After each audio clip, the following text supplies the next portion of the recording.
नमस्कार, मैं हूं आपका दोस्त विजय विद्रोही। आप मुझसे जुड़ चुके हैं, इसके लिए आप सबका तहे दिल से शुक्रिया।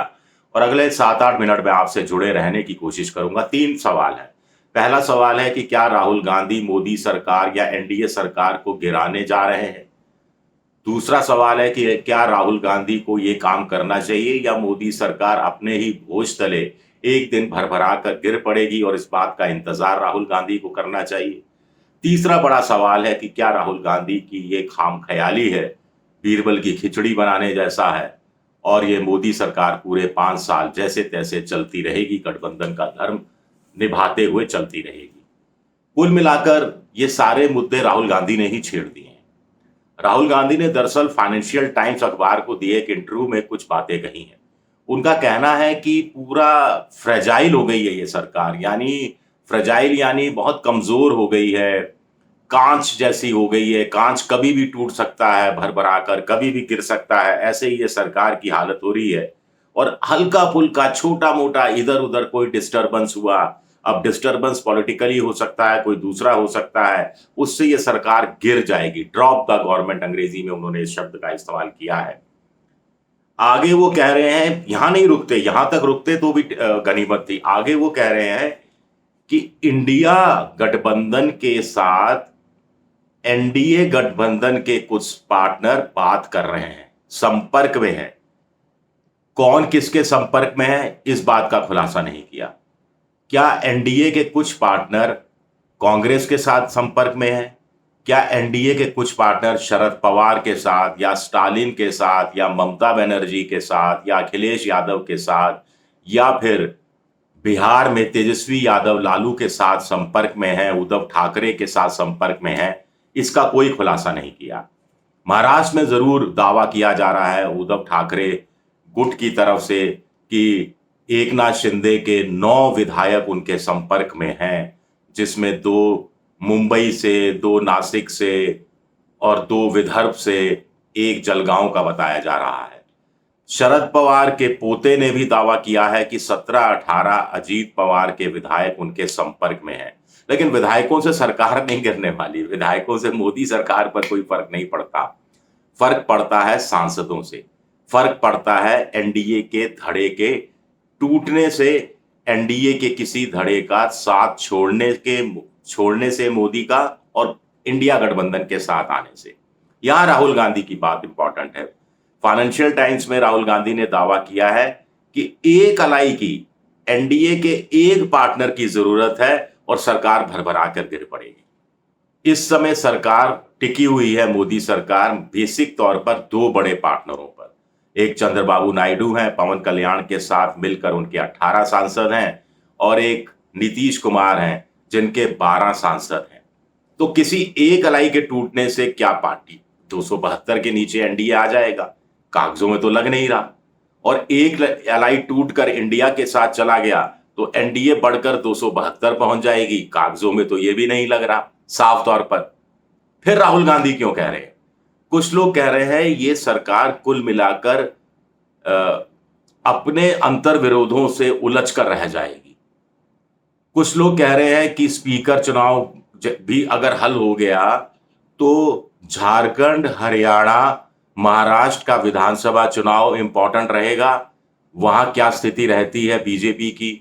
और कुछ लोग आगे बढ़कर कह रहे हैं कि राजा की जान तोते में, तो इस सरकार की जान पलटी मारने वाले नीतीश कुमार में है। अगर एनडीए की सरकार इंडिया को गिरानी है तो जरूरी है कि नीतीश कुमार को बिहार में सत्ता से बेदखल कर दिया जाए। वहां विधानसभा चुनाव जल्दी कराने की मांग नीतीश कुमार सूत्रों के अनुसार कर रहे हैं। बीजेपी इससे इनकार कर रही है, क्योंकि बीजेपी भी समझ रही है कि चुनाव जल्दी हुए और उसमें मान लीजिए नीतीश निपट गए तो फिर नीतीश कुछ भी करने के लिए तैयार हो जाएंगे। फिर उन पर कोई रोक टोक, कोई दबाव, कुछ काम नहीं आएगा। और अगर इंडिया को, एनडीए को तोड़ना है, सरकार गिरानी है, तो नीतीश को बिहार की सत्ता से बाहर करना है। ये काम हो पाएगा, नहीं हो पाएगा, कहना मुश्किल है। बड़ा सवाल उठता है कि राहुल गांधी को इतना उतावलापन क्यों है? उनको, ठीक है, उनकी नजर में सरकार फ्रेजाइल है, उनकी सरकार में सरकार कभी भी गिर सकती है, उनकी नज़र में मोदी कैंप में बड़े अंतर विरोध हैं, मोदी कैंप में आपस में समन्वय का अभाव है। तो इसका फायदा तो इंडिया को उठाना चाहिए, कांग्रेस को किस रूप में उठाना चाहिए? संसद से लेकर सड़क तक प्रदर्शन करने में, संसद में बड़े मुद्दों पर मोदी सरकार को घेरने में, उनको कुछ चीजों पर मजबूर करने में कि जेपीसी की मांग जैसे नीट को लेकर उठाई जा रही है, कुछ और चीजें उठाई जाएंगी, कॉल अटेंशन मोशन लाया जा सकता है अब, और उसके बाद 6 महीने बाद अविश्वास प्रस्ताव भी लाया जा सकता है। तमाम हथियार हैं संसद के अंदर भारी बहुमत से, और वित्त जो फाइनेंस बिल है उस पर सरकार को कटघरे में खड़े करने की कोशिश की जा सकती है। बहुत सारी चीजें हैं, और सड़क पर तो प्रदर्शन करना ही है। राहुल गांधी को सड़क का प्रदर्शन शायद छोड़ना नहीं चाहिए। और दूसरी बात है, राहुल गांधी के लिए यह कहा जा रहा है कि राहुल गांधी अभी सरकार गिराने की क्यों जल्दबाजी कर रहे हैं, इससे तो सारी सहानुभूति मोदी के पास चली जाएगी। अपने अंतर विरोधों से गिरने दो, जनता को खुद समझ में आ जाए कि मोदी गठबंधन धर्म निभाने में विफल रहे।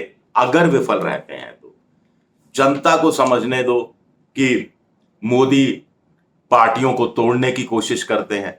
अब कुछ लोग तो यहां भी कह रहे हैं कि राहुल गांधी उकसा रहे हैं मोदी को, ये कहकर कि एनडीए के कुछ धड़े इंडिया के गठबंधन में है, ताकि उकसावे में आ जाए मोदी और इंडिया गठबंधन के कुछ धड़ों को तोड़ने की कोशिश करें। अगर ऐसी कोई कोशिश हुई तो इसका विरोध फिर नीतीश कुमार और चंद्रबाबू नायडू करेंगे, क्योंकि उनको लगेगा कि आज इंडिया की बारी है तो कल उनकी बारी आ जाएगी।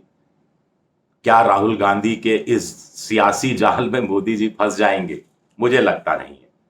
कुछ लोग राय दे रहे हैं कि राहुल गांधी को मोदी सरकार को जैसा काम कर रही है करने दिया जाना चाहिए, अपना विरोध करते रहें, जो भी डेमोक्रेटिक राइट है, कमजोरियां, कमियां, खामियां, ये सब बताते रहें, एनडीए के पार्टनरों को भड़काते भी रहें, उकसाते भी रहें, पॉलिटिकली सब ठीक है। लेकिन कांग्रेस को दो बड़े काम कर रहे हैं, इस तरफ क्या राहुल गांधी काम कर पाएंगे? संगठन की कमजोरियों को दूर करना है। और राहुल गांधी ने पहली 2 यात्राओं के बाद जो एक माहौल बनाया है, जो मोदी की कामकाज शैली, सबको लेकर वोटरों का रुझान रहा है, जो वोटरों का जनादेश रहा है कि विपक्ष को एकजुट रहना है, मजबूत रहना है, तो उस माहौल को कैच करना है राहुल गांधी को, और उस माहौल को अपना जो कांग्रेस का कोर वोट बेस है उसमें शामिल करना है, कोर बेस वोट को विस्तार देने की कोशिश करनी है। क्या राहुल गांधी इस दिशा में काम करेंगे, या फिर उनकी नजर टकटकी बांधे रहेगी कि अब गिरी, अब गिरी, अब गिरी, अब गिरी, जैसा कि अटल बिहारी वाजपेयी कहा करते थे कि बिल्ली दूध छींके पे रखा हुआ है और बिल्ली देख रही है कि अब छींका टूटा, अब छींका टूटा, अब दूध गिरा, अब दूध गिरा। मोदी सर को गठबंधन सरकार चलाने का कोई अनुभव नहीं है, कोई फितरत नहीं है, उनकी शख्सियत भी ऐसी नहीं है। चंद्रबाबू नायडू महान अवसरवादी रहे हैं, नीतीश कुमार महान अवसरवादी रहे हैं, पलटी दोनों मार चुके हैं, तो सरकार तो बैसाखियों पर रहेगी। डेलिकेट है मामला सारा। इन 2 धड़ों के अलावा एनडीए के पास कोई बड़ा धड़ा नहीं है। महाराष्ट्र चुनाव से पहले उन्हें एकनाथ शिंदे को भी संभालना होगा, अजीत पवार को भी संभालना होगा, जिसकी बहुत ज्यादा जरूरत नहीं है, लेकिन नैरेटिव के स्तर पर, छवि के स्तर पर तो संभाल कर रखना ही पड़ेगा। एकनाथ शिंदे के 9 सांसद जीत कर आए हैं, उनमें से अगर कुछ बिदक जाते हैं और चले जाते हैं इंडिया की तरफ, तो बड़े संकट में फंस सकती है नैरेटिव के स्तर पर मोदी सरकार। तो इन चीजों का इंतजार अपनी जगह है, लेकिन फिर कांग्रेस अपनी संगठन की कमजोरियों को भी तो देखे। जो उसका महिलाओं में वोट बैंक का विस्तार हुआ है उसको और विस्तार करे, ओबीसी वोट बैंक, दलित वोट बैंक जो कुछ कुछ लौट कर आ रहा है, मुस्लिम पूरा लौट कर आया है, तो उसको एक बेस, मजबूत बेस बनाने की जरूरत है।